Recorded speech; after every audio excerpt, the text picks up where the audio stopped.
नमस्कार। योगी के 111 विधायक ऐसे हैं जिनकी सदस्यता खत्म हो सकती है। ऐसा क्यों होगा, कैसे होगा, इस पर हमको बात करनी है। दोस्तों, अगर इन विधायकों की बात करें तो इन विधायकों के खिलाफ कई आपराधिक मामले दर्ज हैं।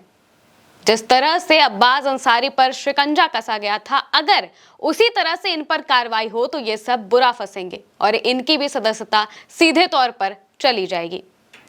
लेकिन जाहिर है ऐसा भला क्यों ही किया जाएगा, क्योंकि अब्बास अंसारी की सदस्यता खत्म करने में, उन्हें हेट स्पीच के मामले में जेल भिजवाने में सबसे बड़ा काम तो उत्तर प्रदेश के शासन प्रशासन का था। उन पुलिस वालों को भी उत्तर प्रदेश की सरकार ने सम्मानित किया है जिन्होंने अब्बास अंसारी के मामले में पूरी की पूरे केस को स्टडी किया था। केस में उन्होंने नजर बनाए रखी थी, सबूत इकट्ठा किए थे, अब्बास अंसारी के खिलाफ सारी दलीलें कोर्ट में पहुंचाई थी। उन सब पुलिस वालों को सम्मानित किया गया है। हेट स्पीच के मामले में अगर अब्बास अंसारी को 2 साल की सजा हो जाती है और उनकी सदस्यता भी खत्म कर दी जाती है, फिर तो 2022 के विधानसभा चुनाव में जो बीजेपी के विधायक जीत कर आए हैं, उनमें 111 विधायक ऐसे हैं जिनकी सदस्यता खत्म हो जानी चाहिए और उन्हें लंबी जेल हो सकती है।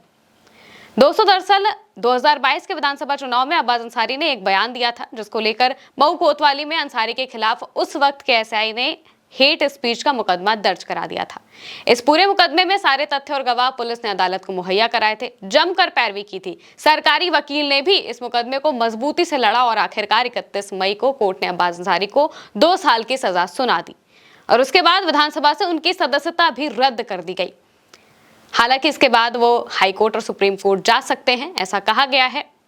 उसके बाद पता चलेगा कि उनकी सदस्यता रहेगी या जाएगी। लेकिन दोस्तों, 205 विधायकों पर आपराधिक मामले दर्ज हैं जो कि 2022 के विधानसभा चुनाव में जीत कर आए थे। ये पूरे जीते हुए विधायकों में से 51% है और इनमें भी अगर हम खासकर बीजेपी की बात करें तो बीजेपी के 111 ऐसे विधायक हैं जिन पर आपराधिक मामले दर्ज हैं। बीजेपी के 255 में से 111 विधायक, जो कि 44% होगा, 44% हिस्सा ऐसा है जिन पर आपराधिक मामले दर्ज हैं। और ऐसे वैसे मामले नहीं, कईयों पर तो हत्या जैसे मामले भी दर्ज हैं। इसके अलावा अगर हम दूसरी पार्टियों की बात करें तो सपा के खद्दार आरएलडी के 8 में से 7, सुहेलदेव भारतीय समाज पार्टी के 6 में से 4, निर्बल भारती शोषित अपनी पार्टी के 6 में से 4 और अपना पार्टी सोनेलाल के 12 में से 3, जनसत्ता दल लोकतांत्रिक के 2 और कांग्रेस के 2, साथ ही बहुजन समाज पार्टी के 1 विधायक ऐसे हैं जिनके खिलाफ आपराधिक मामले घोषित किए जा चुके हैं। 205 विधायकों में से 158 ऐसे विधायक हैं जिन पर गंभीर धाराओं में आपराधिक मामले दर्ज हैं। ऐसे में अगर इन विधायकों के ऊपर कार्रवाई होती है तो यूपी विधानसभा की 1/3 सीटें ही खाली हो जाएंगी। सबसे ज्यादा मामले बीजेपी के विधायक और यूपी के कैबिनेट में मंत्री नंद गोपाल नंदी पर हैं। इनके अलावा मोहन वर्मा और बाबूलाल पर 7-7 केस दर्ज हैं। इसके साथ ही अमित अग्रवाल पर 6 केस हैं और अनुराग सिंह पर भी 5 केस हैं। यानी कि जो बीजेपी शासन प्रशासन और कड़े कार्रवाई की बात करती है, वो अपने विधायकों पर कब कार्रवाई करेगी।